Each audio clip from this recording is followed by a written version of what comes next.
Hi Uday and Right. welcome everybody to the this episode of the Wise Wednesday. We are on season 2, episode 8, and you saw the precursor to Uday Kagal's book, which is this one, Homo destructus. Animals pay the price, and in that really well-made, compelling video with a call for action, we really go into listening to the making of this book, and before that, a little bit about the author to get a context. So, Uday, you call yourself a barefoot manager, and you've tried to bridge in the 35 years of your work. You've seen different parts of the world as well, and you say this is your sixth book and your last book. It's your parting gift. So, tell us how you came to be a writer. Okay, it was accidental. I became a consultant, so I had free time on my hand. Yeah, but actually, to make it, I can talk about this a lot, but in short, I saw two different worlds in those 35 years. I started out in rural development, and 2 years that I spent in Bihar working with Santals.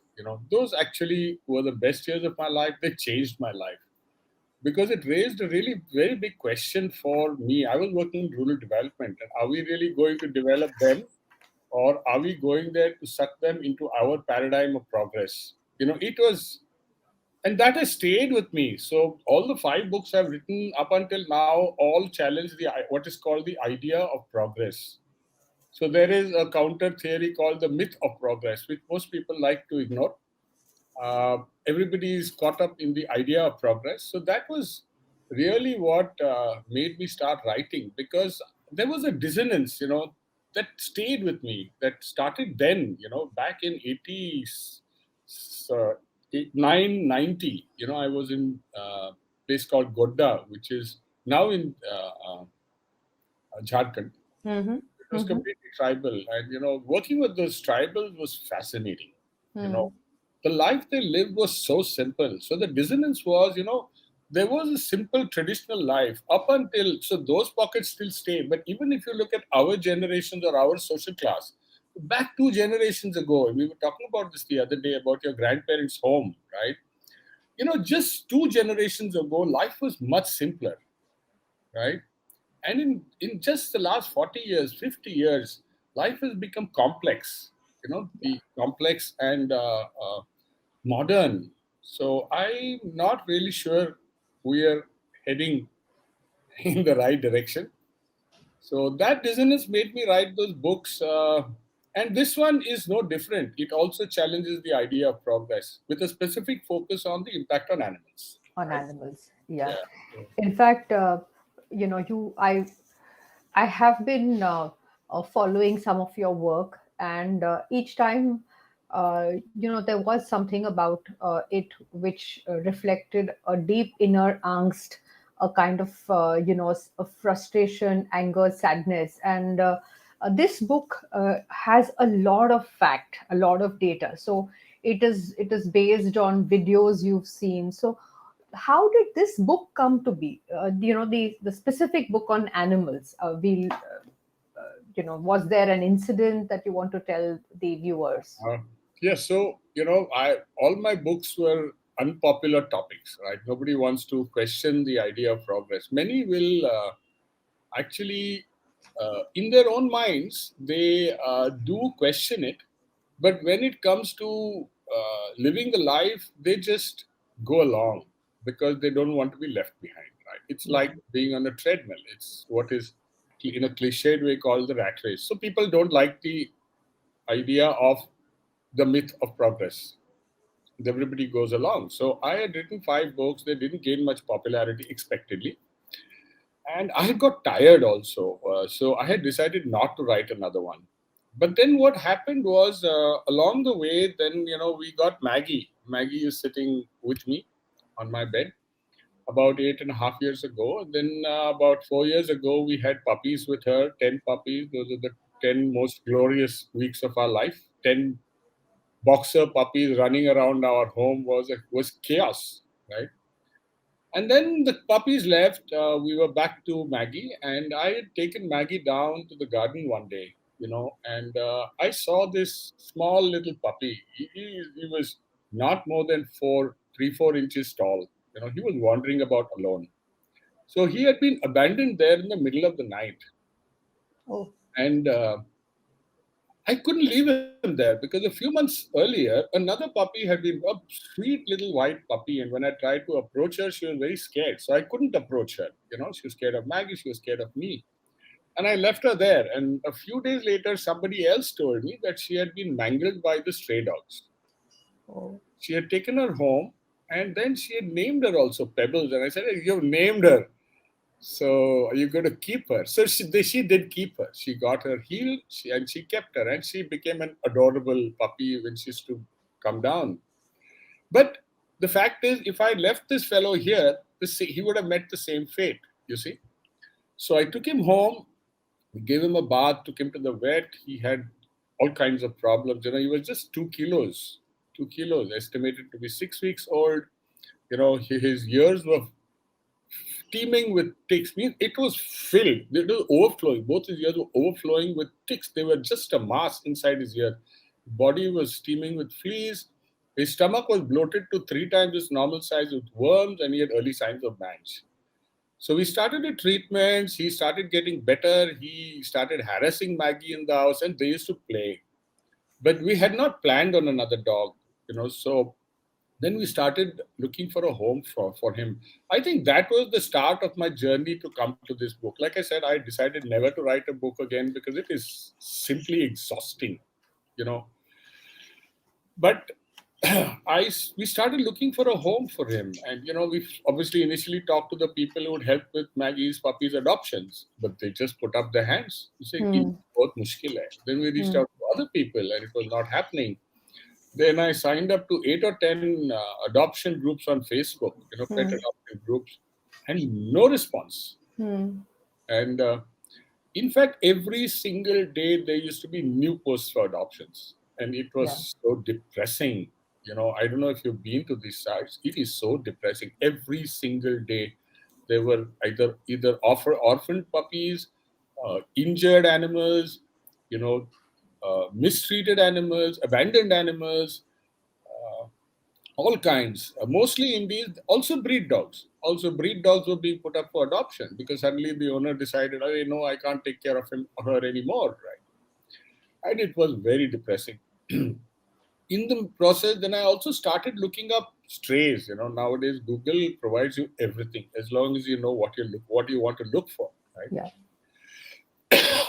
So I started looking at the conditions of strays, initially from India and then globally and stuff like that, and I found things. Then I came across puppy mills, and I was horrified, you know. And then I stumbled onto factory farms. So that was actually what Yeah. really brought me into this world. You see, this whole world of uh, animals and what they endure. I also came across animal experimentation, which, if anything, is the worst of it all. There are monkeys where the skulls are drilled into while they are conscious to run experiments. Dogs are fed toxins every day for a year to develop medicines for us. It's horrific. So I had started a blog, just to spread the word because all of this that I was finding out, I had not known about. And I've been an animal lover ever since I was a kid. I'll come to that. So I just started a blog to spread the word. And sadly, initially there was a response, and sadly, over time, the response just kept diminishing. Hmm. It just kept diminishing. And then I sent my last message saying I'm stopping with great sadness because I don't think humans have the bandwidth or inclination to get animals into their worldview. Hmm. Hmm. Because it was not about me; it was animals, right? It was Yeah. nothing. Not my point of view. Most of those posts were all factual. I was just sharing information, but people just lost interest. Then, during the course of those posts, somebody sent me a link. She was an Amchi, coincidentally, Trupti Krishna Rao, somewhere in the Okay. Netherlands, on the Anandashram group. She sent Okay. me the link to a video, Earthlings 10-year anniversary edition. Uh-huh. It blew my mind. In fact, I start my book with that, saying that if you watch that documentary, you don't need to read my book. Really. It was horrific. Even to get through the first 15 minutes was horrific. But I sat through that 1.5 hour documentary. That's actually what I would call the trigger for my book. I said, look, even I didn't know about these things. And I was an animal lover ever since I was a kid. You know, I wanted to be a vet. As a kid, I used to play with frogs and earthworms. As a kid, I used to find injured kittens or puppies, and I used to take a cab and take them to Bombay SPCA to get them treated. And I had very much wanted to be a vet, but it didn't work out. So uh, then I wandered 35 years, and the rest I've spoken about. There's an irony in our conversation today. So we are here for Wise Wednesday, right? And we saw the video. The video actually says we are no longer Homo sapiens. Homo sapiens in Latin means Wise. wise man. So the question really is, are we wise? That is one of the central questions of the book. In fact, an important topic discussed also is, in the prologue and epilogue, I start with the question, has humanity lost the plot? Yes. So I think that is the more serious question we have to ask ourselves. Yeah. Yeah.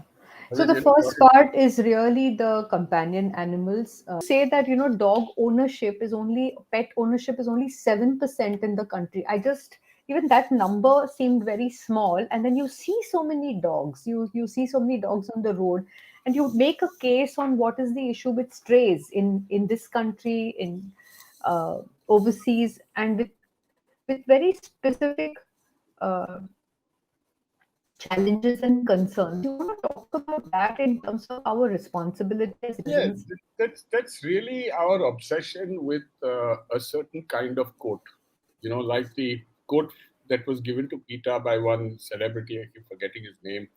It is a tragedy that there are so many dogs in need of homes, and yet we obsess over a dog with a certain kind of fur. It just hit home for me, and that is really it.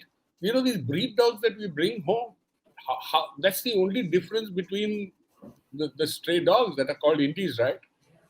It's just the coat that is different. Indies are as adorable, big, as good pets. But the tragedy is that whilst there are 500 million strays globally, India has 80 million, right? India is amongst the top three countries of with strays. India, US, and China together account for half the stray population in the world, around 70 to 80 million each, right? There are 80 million strays. Those make as adorable pets, and yet people keep buying from puppy pets. So anyway, so Yeah, that is the issue. I think that we not even all the people who bring dogs home are not necessarily animal lovers, yeah, and yeah, it's like style and status and other things, right? Instead of buying a car is meant to get you from point A to point B reliably, but we yeah, buy a BMW. Same way, you want a Husky or you want a Saint Bernard, absolutely not suited to our environments. yeah, yeah. And you see them walking, and I always feel, my God, what whether those hearts can even take that much of a walk, whether Yeah. they've got their tongues out, they are hot as and it's 40 degrees to walk that dog with such a Saint coat. Bernards are supposed to be in the Swiss Alps.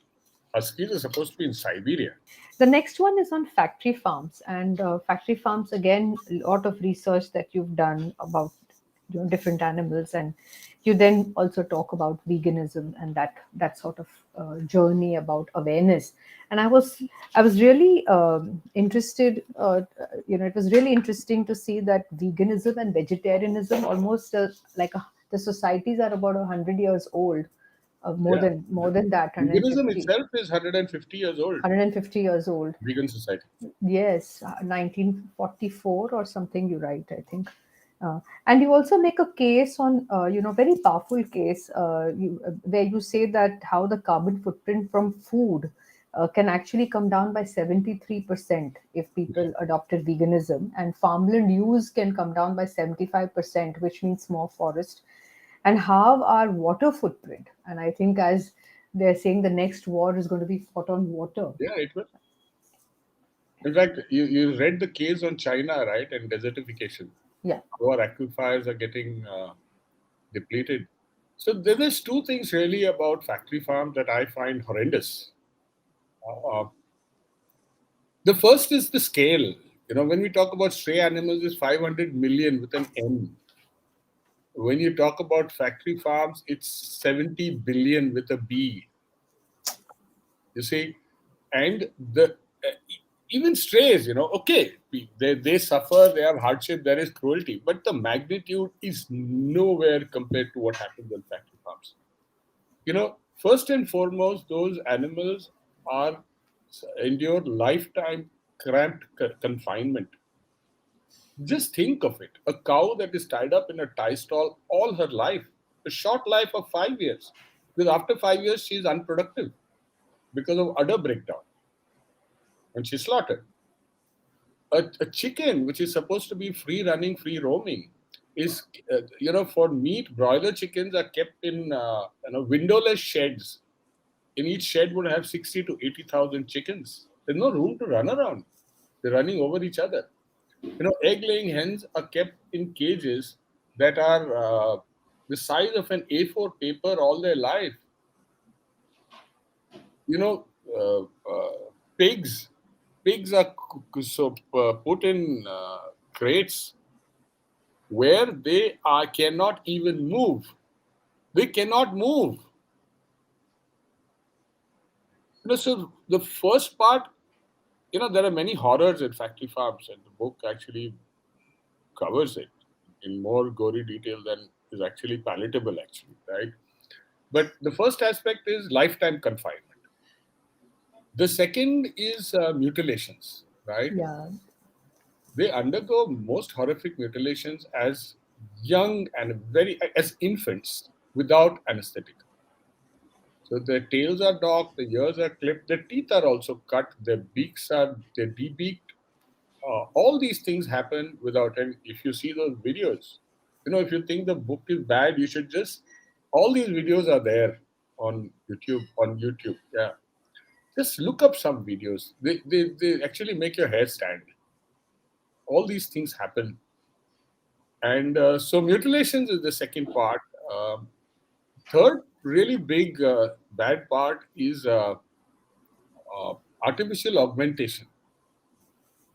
you know, milk productivity has been increased so much just in the last 30, 40 years. These cows have, I don't know if you've seen pictures, their udders are huge, distended. Within a few years, they suffer from udder breakdown, mastitis.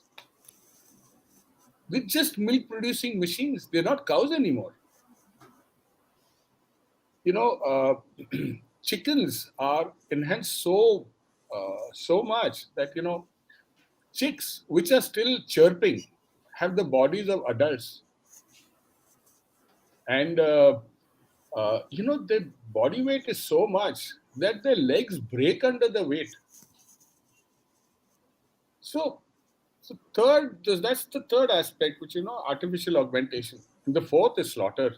Transport and slaughter is bad enough, but slaughter is even worse, right? So that's one part I of think even transport we should keep separate from slaughter, because transport itself, it's I mean, horrible. I shut my eyes if we are parked behind or we are traveling behind any of the vehicles that are riding, taking chicks. Yeah. I cannot even keep my eyes open. Horrible to see. The worst image, you should, I don't know if you haven't watched Earthlings, the documentary, you should steel yourself and watch it once. You will become an advocate, even if you're not an animal lover. Or rather, if you're an animal lover, you will convert from being a lover to an advocate. The worst, most gruesome image from that 1.5 hour documentary is transport, overseas transport, right? It's called live animal transport.